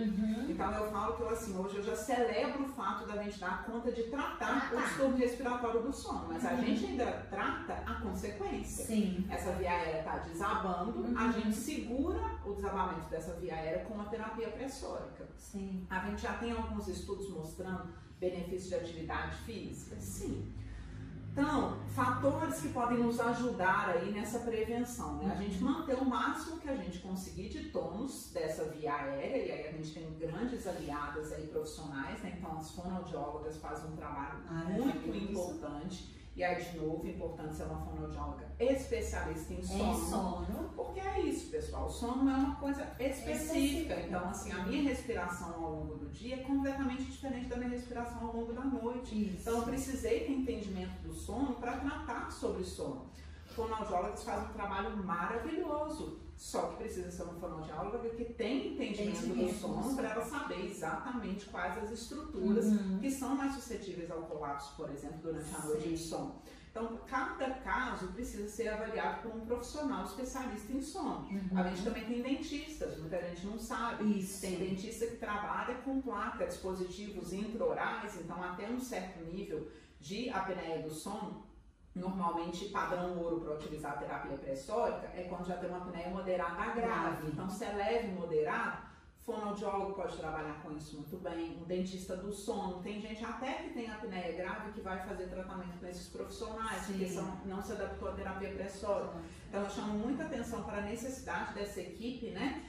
Profissional, exatamente, para a gente ir conseguindo, dando conta de manejar esse paciente. E o sobrepeso ocupa um espaço importante, não é só sobrepeso. Então, o que a gente escuta muito, às vezes, quando a gente vai conversar com um profissional, olha, eu fiz algumas perguntas sobre o sono e acho que esse paciente tem um distúrbio do sono. Liliane, mas ele não tem um biotipo de um paciente que tem apneia do sono. O que é o biotipo que a gente espera, né? Aquele gordinho, homem, que quando inclusive vem para nossa reabilitação, fica sentado ali na cadeirinha, quando a gente vai chamar, tá cochilando, né? Acorda. Não, pessoal, não é só sobrepeso. Então, a gente tem outras causas para os distúrbios do sono. Sem dúvida nenhuma, o sobrepeso e a obesidade ocupam um espaço muito grande. E quando a gente vai olhar a nossa população, a prevalência de sobrepeso e obesidade é muito grande. Então, esses E olha que interessante, você está falando aí dos dentistas, né? Às vezes a gente atende muitos pacientes com enxaquecas, né? Dor temporomandibular. E quando você vai investigar, a pessoa às vezes acha que ela... Eu já tive paciente que ela falava comigo que tinha um sono muito agitado, que dorme, mas parece que sonha a noite inteira. E muita dor na região temporomandibular, né? E dor craniana. Então a gente vê fatores importantes, ranger dos dentes, né? Você colocou aí os dentistas, eu lembrei aqui. Então são fatores, são sinais às vezes que já vem mostrando que estão associados a esse sono que não está sendo reparador e de qualidade. E aí a questão de bruxismo, né, de novo destacar o papel dos dentistas aí nesse aspecto, mas hoje a gente já tem um corpo grande na literatura que demonstra a correlação do bruxismo associado a um distúrbio respiratório no sono. E, especialmente durante a pandemia, os nossos colegas dentistas viram assim um boom de pessoas com bruxismo relacionado à questão de ansiedade, que muita gente passou por esse período. Então, de novo, precisa ser avaliado e sendo um dentista do sono, provavelmente ele vai saber lhe falar se o bruxismo é de fato consequência de um distúrbio do sono ou não. E sendo ou não, precisa ser tratado. Perfeito, Em relação à criança, você falou essa questão do sono agitado, crianças geralmente dormem chutando, dobrando na perna. Isso é normal mesmo? Ótimo. Então, uma outra coisa, né? O sono das crianças. Normalmente, criança, quando tem um distúrbio respiratório do sono, está relacionado ao aumento de tonsilas. Então, a adenoide, por exemplo, que é um tecido linfóide, pode sofrer, ele tem um aspecto imunológico importante. A gente precisa lembrar que as crianças, né, têm esse sistema imunológico ainda imaturo, e aí essas tonsilas podem ser excessivamente estimuladas ao longo da infância. E essa tonsila fica lá na via aérea. Então a pessoa que faz adenoide, né, aquela carninha que fala, isso estreita a passagem de ar. Então, de novo, essa pessoa precisa ser avaliada por um médico do sono. Então, a gente tem pediatra do sono para verificar se essa agitação noturna pode estar relacionada, por exemplo, à questão da adenoide. É muito simples de resolver, que é a gente fazer a ressecção cirúrgica e resolve, melhora demais da conta a vida da criança quando o distúrbio do sono está relacionado a isso. Tem outros fatores que precisam ser avaliados, então micrognatia, retrognatismo, então tudo aí por profissionais do sono. E aí eu tenho até uma experiência aí, pessoal com uma amiga minha, que a criança, a bebê dela, né, uma dificuldade imensa de ganhar peso, sendo acompanhada pelo pediatra sempre abaixo da curva do peso que ela deveria ter. Quando eu questiono sobre a questão, né, de alergia, porque essa minha amiga é muito alérgica, ela fala, nossa, de fato.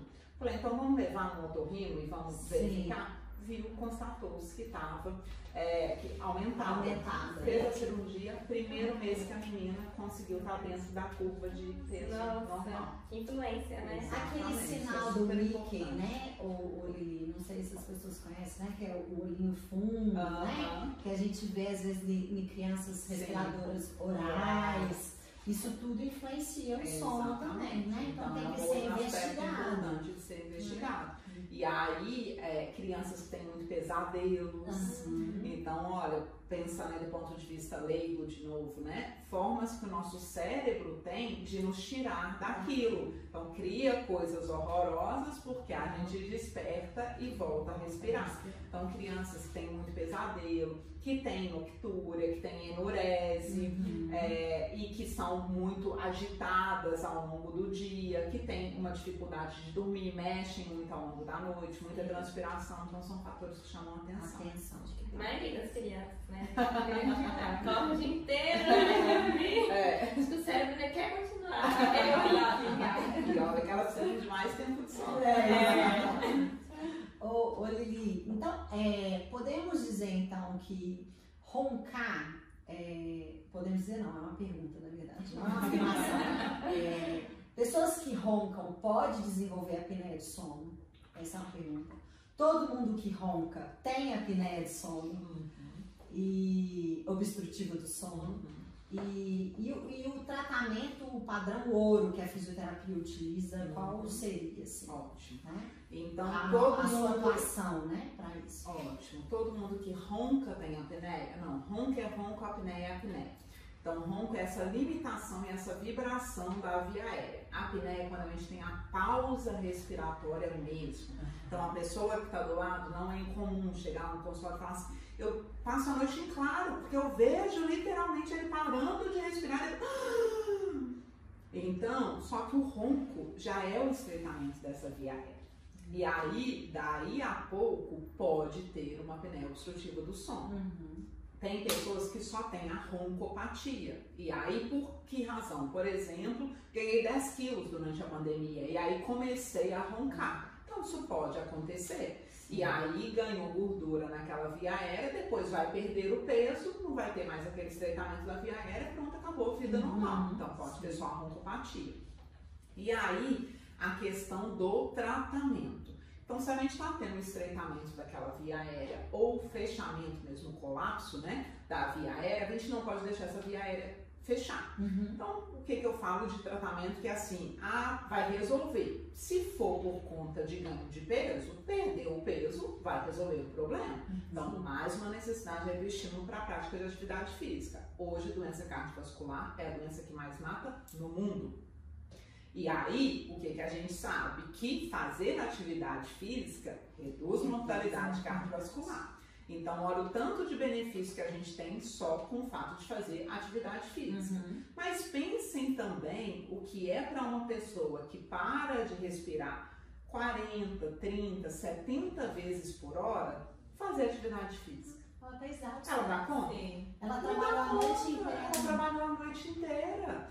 E aí essa pessoa já acorda de dia, precisa trabalhar, trabalha o dia inteiro, ela chega em casa, o que ela quer fazer, gente? Comer e dormir.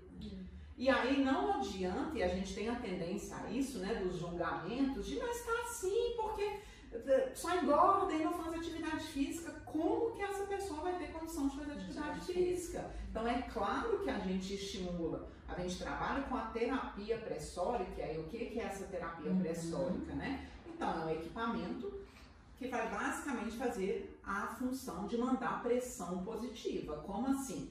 Se a gente está tendo a via aérea fechando, eu preciso abrir essa via aérea. Qual que é a forma que a gente tem de fazer isso? Colocar uma pressão positiva naquela via aérea que vai mantê-la aberta. Então é o tal do CPAP, que o povo fala, que a gente CPAP, um trem de PAP, aí o médico falou que eu tenho que usar. Então CPAP também vem do nome de inglês, e o C é de pressão contínua naquela via aérea, é um equipamento que vai mandar uma pressão contínua naquela via aérea. E o que a gente precisa desmistificar? Que aí chega, mas eu vou ter que dormir com aquele negócio, parece um extraterrestre, aquele trombone, barulho. Então não, hoje os equipamentos são super silenciosos, não tem barulho. São aquelas máscaras imensas. Que tampa a cabeça. Exato, capacete não. Hoje a gente tem máscaras nasais super pequenininhas. E uma outra coisa muito importante que não tem jeito de eu não falar, que muita gente pensa, quando eu durmo à noite, eu abro a boca. E aí eu preciso de uma máscara de nariz e boca. E é claro que uma máscara de nariz e boca vai incomodar e ser muito maior do que uma máscara só de nariz. Então, de novo, olha, eu não pensar, vamos voltar? Mas por que eu estou dormindo de boca aberta? Quando falta ar à noite, uma estratégia é abre a boca porque vai entrar mais ar. A partir do momento que você corrigiu a passagem de ar, não vamos mais manter essa boca aberta. E hoje a gente já tem aí uma evidência muito forte mostrando que a gente precisa ter essa predileção por escolher uma máscara nasal, que ela é muito mais confortável e resolve melhor essa questão de manutenção dessa via aérea. Porque uma máscara oronasal pode fazer uma pressão positiva na língua, empurrando essa língua para trás. Então, olha a necessidade de ter um acompanhamento aí de um fisioterapeuta respiratório junto nesse processo para investigar e manejar todas essas questões. E aí, a gente precisa escolher uma máscara adequada, saber muito bem titular esse equipamento. Então, não é assim, vou trabalhar com sono. Que pressão que a gente vai colocar nessa via aérea? Qual que é a máscara mais indicada para o meu paciente? É uma apneia central ou uma apneia obstrutiva? O tratamento pode ser completamente diferente. E aí esse paciente então passa a dormir com esse dispositivo. Hoje evoluiu muito, a gente tem máscaras com pouquíssimo contato com o rosto, muito confortáveis, até porque quando a gente quer dormir, a gente escolhe a roupa mais velha que a gente tem a ser confortável. Então a gente precisa entregar um recurso que seja confortável para esse paciente adaptar. E depois o incômodo fica muito pequeno comparado aos benefícios. Então, que tipo de benefício? Se eu sou uma pessoa que ronca, que eu durmo de boca aberta, eu vou acordar com essa boca extremamente seca. Aí, opa, não acordo mais com boca seca. Opa, levantava. O recorde que eu já tive era no paciente que levantava cerca de 12 vezes à noite para ir ao banheiro. E aí, de repente, para de ir ao banheiro ou reduz para uma vez à noite, gente, isso já é uma transformação de vida. E aí acorda animado, fora a questão de comorbidade. Então, distúrbio do sono está relacionado com o aumento da resistência à insulina. E aí a glicose começa a subir. Dislipidemia relacionada a isso. Hipertensão, doença cardiovascular. Então, ao longo do tempo, aquilo promove muito mais benefício do que um simples malefício de ficar ali com um aparelho no nariz. Então, hoje a gente precisa desmistificar. E aí eu costumo brincar quando eles chegam, mas fulano não adaptou. Traz aqui então e vamos fazer o processo certo. Porque quando a gente olha para a literatura, a gente tem uma variação aí da adaptação que varia de 17% a 80%. Como assim, gente? De 17% a 80% é uma diferença muito grande. Onde que eu quero estar? Nos 80% das pessoas que têm uma boa adesão. E felizmente hoje a gente tem uma excelente adesão porque a gente tem entendimento de todo o processo e a necessidade de fazer isso de forma correta. E a indicação do CPAP, ela vem via médico, né? Sim. Ou o fisioterapeuta, junto com a equipe, a gente já faz essa indicação. Como é que é feito isso? Pensando nos planos de saúde, pensando no Sistema Único de Saúde, o Sistema Único de Saúde fornece o equipamento, se não fornece o equipamento, se o plano de saúde tem alguma parceria, se tem que ser comprado ou não. Ótimo. Como que tá isso hoje? Então a gente costuma muito, a gente que trabalha de forma multiprofissional, a gente respeita muito o papel de cada um. Ótimo. E não é o nosso papel dar diagnóstico médico. Então, diagnóstico de distúrbio do sono é um diagnóstico médico. Isso. Médico. A gente é profissional que os pacientes podem chegar de forma direta. Felizmente, hoje a gente tem uma autonomia profissional. Isso significa que a gente vai usar da nossa autonomia profissional para dar diagnóstico médico? Não. De jeito nenhum. A gente dá diagnóstico fisioterapêutico. Então, o que não tem como eu não ver? Um paciente que chega para mim, que a gente vai fazer a avaliação clínica, que a gente vai identificar deficiências em estrutura e função, limitações em atividade, restrições em participação decorrentes da condição de saúde dele, que pode ser um distúrbio do sono. Então, normalmente, o que a gente faz? Identifica todos esses aspectos e orienta esse paciente a procurar um médico que vai dar o diagnóstico do distúrbio do sono. Isso, pessoal, só fortalece os nossos laços, porque da mesma forma que a gente não dá diagnóstico médico, bons médicos vão entender que eles também não são responsáveis pela condução do tratamento desse paciente e vão referenciar esse paciente de volta para a gente poder manejar. É uma via de mão dupla, né? Exatamente. A gente precisa aprender a trabalhar em equipe. Exato, que o paciente ganha com esse aspecto. Então, esse paciente vai chegar para mim com todas essas questões e ele vai chegar com uma glicemia elevada, com hipertensão arterial sistêmica. Eu preciso do meu colega médico para manejar todas essas questões. Então, o trabalho em conjunto é maravilhoso. Todo mundo sai ganhando. Exato. Só que hoje o que a gente esbarra numa questão importante? Então, a polissonografia, que é o exame padrão ouro, hoje é felizmente coberta pelos planos de saúde, mas a gente infelizmente não tem isso no sistema público de saúde. Eu entro em contato com esse médico, vejo a condição que esse paciente tem ou não de fazer essa polissonografia. Quando o paciente não tem condição, e pessoal, essa é a grande realidade do nosso país, de fazer um exame, a gente tem hoje a polissonografia tipo 4, que é aquela doximetria noturna, que vai dar um indicativo. É o melhor? Não, mas esse paciente precisa ser tratado. Exato. É um problema de saúde pública. Acabamos de falar que a doença cardiovascular é a principal causa de mortalidade no mundo. Uma das grandes consequências da apneia obstrutiva do sono é a doença cardiovascular. Então a gente vai ficar esperando o sistema público de saúde ter a polissonografia ou a gente está vendo um problema ali na nossa frente e a gente precisa manejar.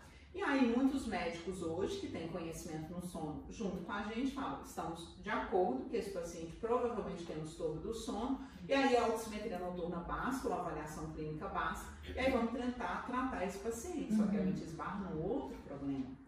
E o equipamento? É um tratamento barato? Não é um tratamento barato. Só que eu falo que o barato também é muito relativo, né? Então, pode sair mais caro. O nosso sistema público de saúde, lá na frente, vai gastar rios de dinheiro com esse paciente com doença cardiovascular. Uma internação custa caríssimo para o nosso sistema público de saúde. Então, a gente precisa ter pessoas produzindo pesquisa nesse aspecto, mostrando que é muito mais barato tratar lá exatamente com a terapia pressórica, porque essa pessoa lá na frente, o risco dela de ter uma doença cardiovascular vai ser muito reduzido. São pessoas que vão ter maior qualidade de vida, que não vão ficar incapacitadas de trabalhar. Então a gente precisa mudar esse aspecto, essa mentalidade de pensar só no final. Só no final. E aí quando a gente tiver entendimento disso e tiver disponibilizando recursos para tratamento dessas pessoas, eu não tenho a menor dúvida que o impacto financeiro lá na frente vai ser muito menor. Só que a gente ainda precisa, a gente está caminhando. A gente vinha de um aspecto de todos os profissionais de saúde, né, muito curativistas, onde a gente fala tanto na questão de prevenção, então a gente vai chegar lá. Mas hoje, o sistema público de saúde não oferece tratamento. Plano de saúde também não cobre tratamento, cobre o diagnóstico e não cobre tratamento. Então apresenta o problema e como que resolve o problema? Aí não tem jeito.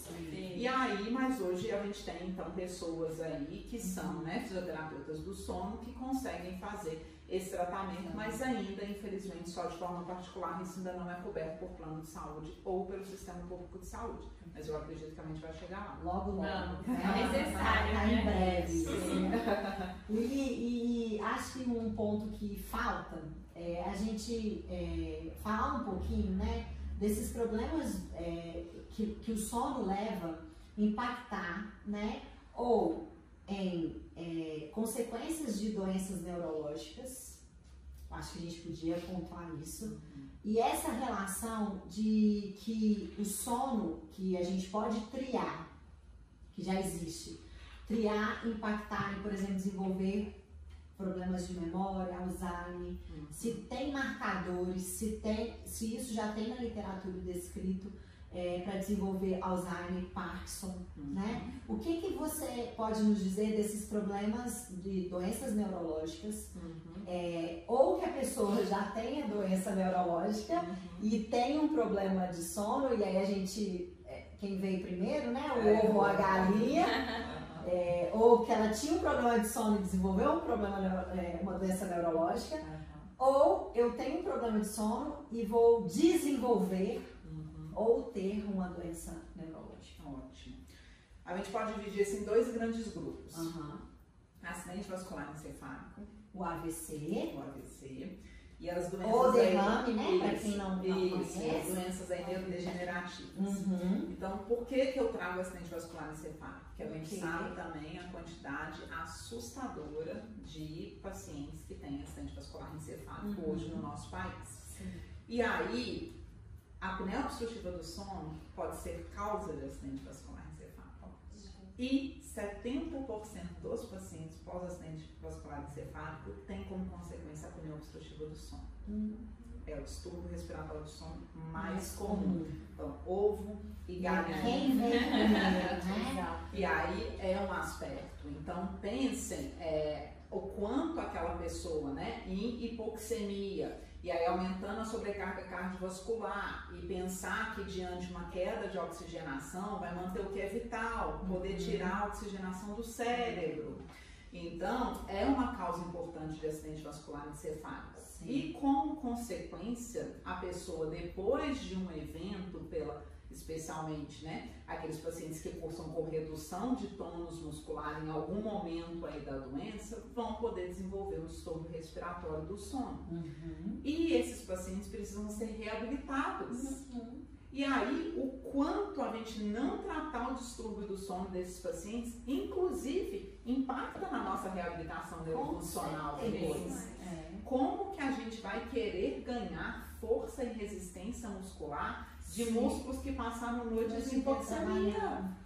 E trabalhando. Uma das questões que a gente precisa para a gente ter ganhos musculares, repouso. que horas que a gente está dando repouso para essa musculatura. Ela recupera. Então, exato. Então, esse é um aspecto importante. Então, já tem um corpo aí de evidência importante mostrando a necessidade desses pacientes serem tratados quanto ao distúrbio respiratório do sono e quanto que isso acelera a recuperação. E de questão de doenças neurodegenerativas, né, especialmente Parkinson e Alzheimer, o que a gente tem? Lembrem, voltando lá nos estágios de sono, N1, N2, N3. N3 é o estágio de ondas lentas e profundas. E o que foi recentemente descoberto? E olha como que é muito recente, 2012. Sistema linfático. O que é o sistema linfático? O sistema linfático do cérebro. E o que as pesquisas mostraram? Que esse sistema linfático tem uma atuação importantíssima no estágio N3 de sono. Só que o estágio N3 de sono é o estágio de ondas lentas e profundas. Se eu tenho um paciente que tem distúrbio do sono, a cada vez que ele fizer um evento respiratório, ele vai ter um micro, ou espera-se pelo menos que ele tenha um micro despertar. Então parou, toda vez que ele tiver esse micro despertar, ele pode acordar ou ser levado a estágios mais superficiais de sono. Então ele reduz o tempo de estágio N3. Que é onde tem a atuação desse sistema linfático. E o que esse sistema linfático faz? O linfático não limpa as impurezas do nosso corpo? O linfático são as impurezas do cérebro. E aí, quando isso não acontece, a gente tem um acúmulo ali de proteína tal, de placas beta-amiloide, que estão relacionadas ao desenvolvimento das doenças neurodegenerativas. E aí, quantos pacientes com Parkinson e Alzheimer já passaram por nossa mão e que a gente não está pensando que o sono pode ter sido o fator desencadeante daquela doença. E depois do tratamento, eu também não esqueço, tem um caso muito engraçado para contar sobre isso, de uma paciente nossa com Alzheimer, e que veio para a gente para ser tratada do ponto de vista respiratório, que ela tinha uma dispneia que ninguém descobria a causa, e aí o dia que eu fui, falei, e o sono? O sono?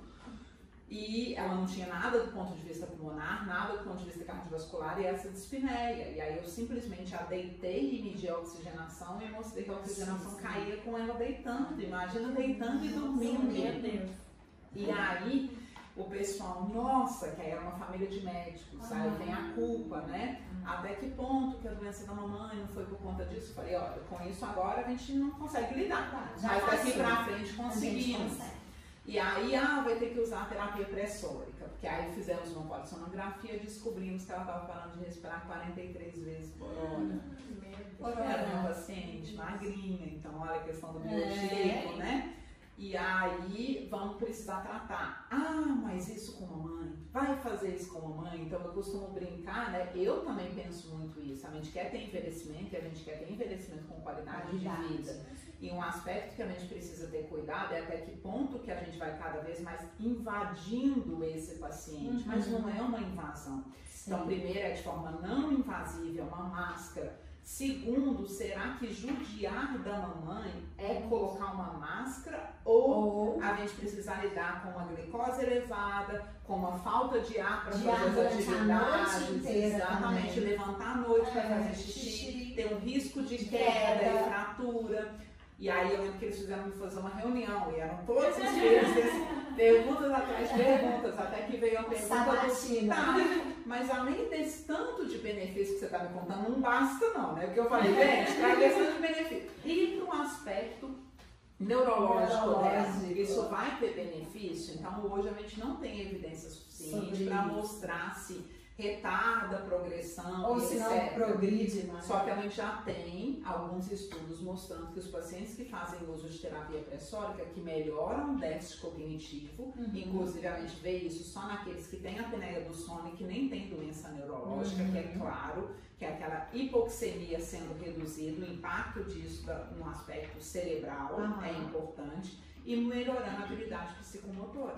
Então, claro que vai trazer benefício, é indiscutível a necessidade de tratar. E aí, cada vez mais, a gente ter esse olhar atento para poder identificar e o quanto isso melhora a reabilitação de vocês. É pensar que vai chegar um paciente muito mais disposto. Quantos pacientes não falam assim, de jeito nenhum fisioterapia dormia 8 horas da manhã. Começo a acordar 10, 11 horas da manhã. Mas espera, por que nós estamos começando a acordar esse cérebro ficar mais esperto 10 horas da manhã? E aí, quando a gente corrige isso tudo, todo mundo tem a ganhar. O paciente, porque sem dúvida nenhuma, isso vai impactar numa redução de um tanto de comorbidade, melhora da qualidade de vida, e a gente, por conseguir intervir de forma muito mais assertiva e rápida com esse paciente, porque a resposta vai ser muito melhor. Perfeito, Lili. Excelente. Quanto nós aprendemos aqui. Eu tenho que dar uma curiosidade. A gente precisa lembrar o que a gente sonha. Então sonho.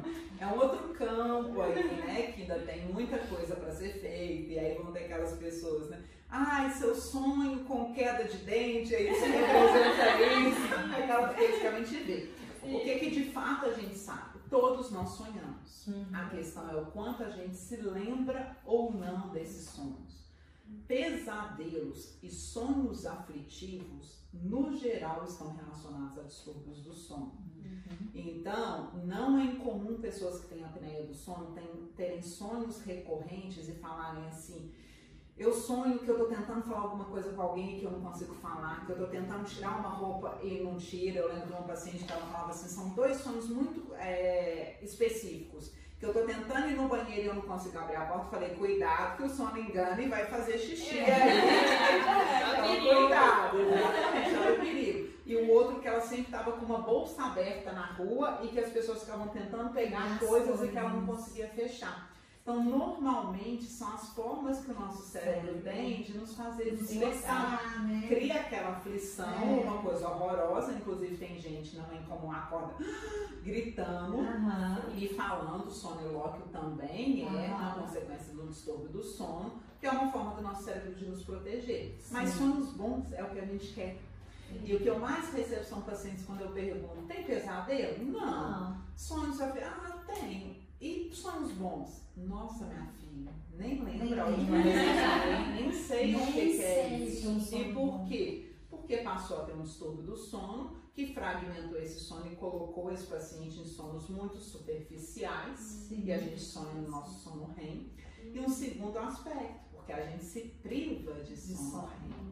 Então, se eu estou tendo 6 horas de sono, eu estou me privando da grande parte de sono REM que eu vou ter.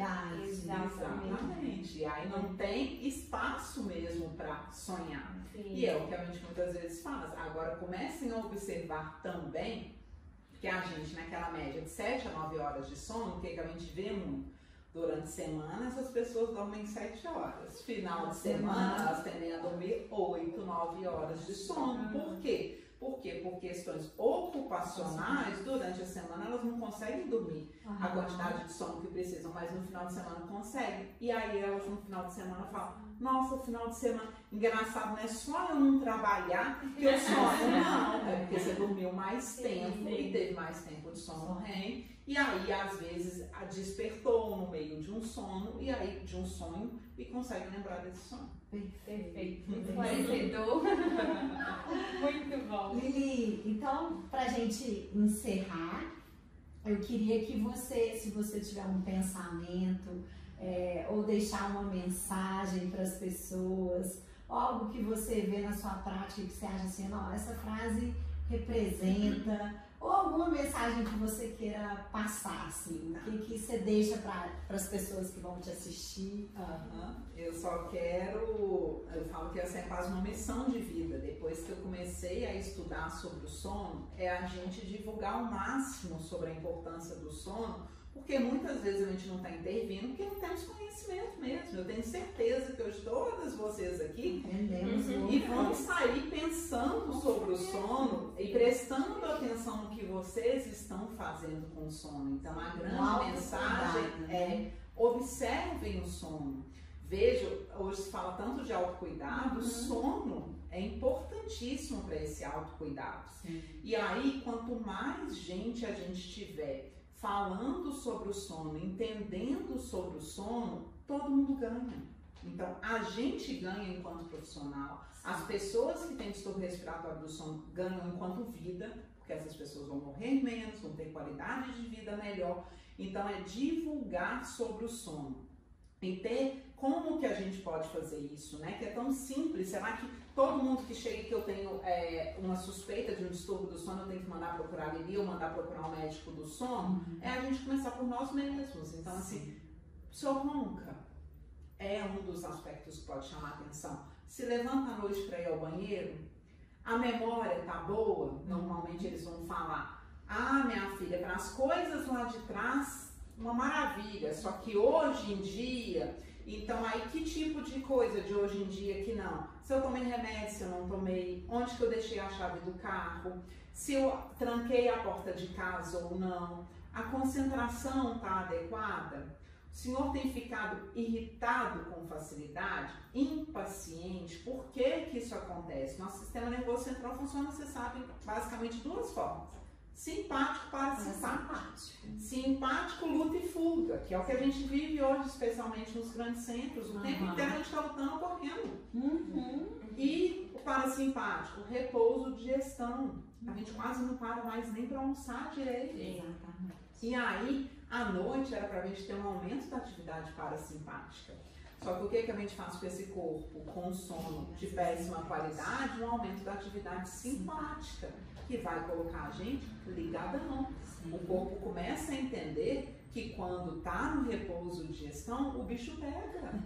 Então vamos liberar catecolamina, noradrenalina nessa corrente sanguínea e manter essa pessoa liberada. E aí a pessoa vai ficando irritada, impaciente. Ah, não, mas isso é de vida. Sempre foi assim. Há quanto tempo que você dorme mal e tá encarando isso como uma coisa ritual? Exatamente. E passa a achar que tudo tá normal. Exatamente. Então, assim, se fosse uma grande mensagem, durmam bem o tempo necessário, observem a qualidade do sono e investiguem cada vez mais o sono de mães, pais, avós, amigos, de todo mundo. Então, assim, minha mãe está acordando à noite para fazer xixi, meu pai está tendo aumento de pressão e está cada vez mais difícil regular, dorme com um copo de água do lado da cama. Então, são pequenos aspectos que podem chamar a atenção sobre isso, e quando a gente intervém nesses pacientes, a gente consegue aí garantir uma boa qualidade de vida e especialmente reduzir a ocorrência de doença cardiovascular nesse público. Salva vidas, né? Salva vidas. São pequenos detalhes que fazem a diferença. Exato. Mudanças do nosso dia a dia que está no nosso controle, né? Sim. Não depende do outro, depende da gente. Então, mais uma vez, o autocuidado mesmo, né? Excelente, Lili. Lili, a gente queria te agradecer imensamente. Você é uma querida, conheço a Lili há muitos anos e estou feliz demais de você estar aqui hoje com a gente e entregando esse conhecimento que é fantástico, né, da sua trajetória. E eu espero sim que as pessoas conheçam mais sobre o sono e que a gente possa mandar essa mensagem para muitas pessoas. Por um lado, a internet ela é positiva e eu acredito que ela tem muita coisa positiva, as redes, mas a gente pensar no aspecto negativo, pensando na questão do sono, e que essa mensagem chegue para muitas pessoas para a gente mudar, né? Sim, a gente está precisando mudar e cuidar e não pensar só lá na frente quando os problemas aparecerem. Então, muito obrigada pela sua disponibilidade, pelo seu carinho e sua atenção com a gente. Viu? Eu que agradeço, é realmente uma honra, de verdade. Eu acho que a preocupação de vocês, né, de entender e de divulgar para as pessoas já demonstra o quanto vocês são profissionais aí diferenciados e que estão preocupadas com esse aspecto dos pacientes de vocês. Então, eu acho que a gente só tem que ganhar juntos. Juntos somos muito mais fortes. Eu acredito numa equipe, eu acredito num diferencial que nós, na fisioterapia, nós mudamos vidas. E a gente precisa estudar, a gente precisa correr atrás, mas a gente precisa que as pessoas entendam o que a gente faz e que tem possibilidades, né? A gente transforma vidas. Então, muito obrigada. E queria que você falasse para as pessoas onde as pessoas te acham, né? Hoje a gente precisa, onde que as pessoas encontram a Lili, né? Como que elas entram em contato com vocês, né? Então, hoje a gente trabalha na Trino, que é a terapia respiratória e do sono, pesquisa e ensino. A gente sempre acreditou em 3 pilares, né? Que é educação, que é o que a gente tenta fazer, e hoje vocês me deram essa oportunidade, né? De a gente divulgar a informação para o máximo de gente. Pesquisa, que a gente acredita muito que por trás de uma boa intervenção, tem muita pesquisa por trás, que foi feita com muita qualidade para a gente conseguir fazer prática baseada em evidência e entregar o que de melhor a gente tem para o público que a gente atende. E assistência clínica, né? Que de nada adianta a gente ser excelente em pesquisa, saber muito bem fazer pesquisa, saber ensinar muito bem se a gente não tem mão na massa. Então a mão na massa também é muito importante, né? Para a nossa experiência clínica. E aí hoje a gente atende então ali na Trino, ela fica ali bem próximo do Hospital Madre Teresa. Forma de contato, procura a Marcelita, que ela passa o meu contato, ou pode procurar a gente também nas redes sociais, hoje é uma grande ferramenta, né? Que é a Trino Saúde. Fica fácil lá, e aí manda uma mensagem e a gente entra em contato. Perfeito.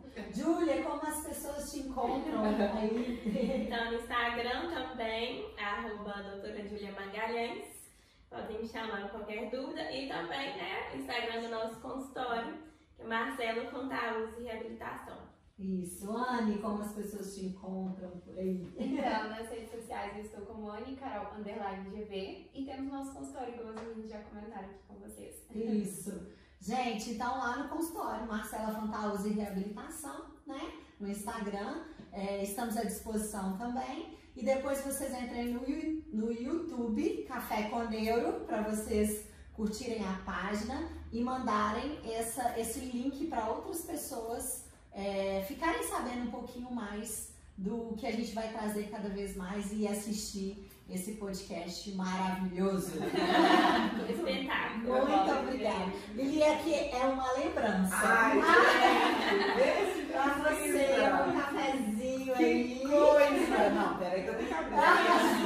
Não, desmontar esse É espaço só uma maravilhoso. lembrança. Tá chorando com laço. Que chique, gente. Vocês são 10 demais. Ai, gente. Maravilhosa. Muito obrigada. De Vocês nada. são 10. Você que é maravilhosa. Eu que agradeço. Muito obrigada. Beijo, né, gente? Agradeço novamente o café também. Isso! Pode falar, Anne. Você tem que provar, gente, muito gostoso. Bolinho de mandioca. E eu acho que eu não comentei que é sem glúten e sem lactose. Isso. É muito maravilhoso. E é Da Free to Be. Free to Be. Vocês podem procurar a Paulinha, fofa também. É @Free to Be. Um beijo, gente. Até a próxima. Até a próxima. Ei.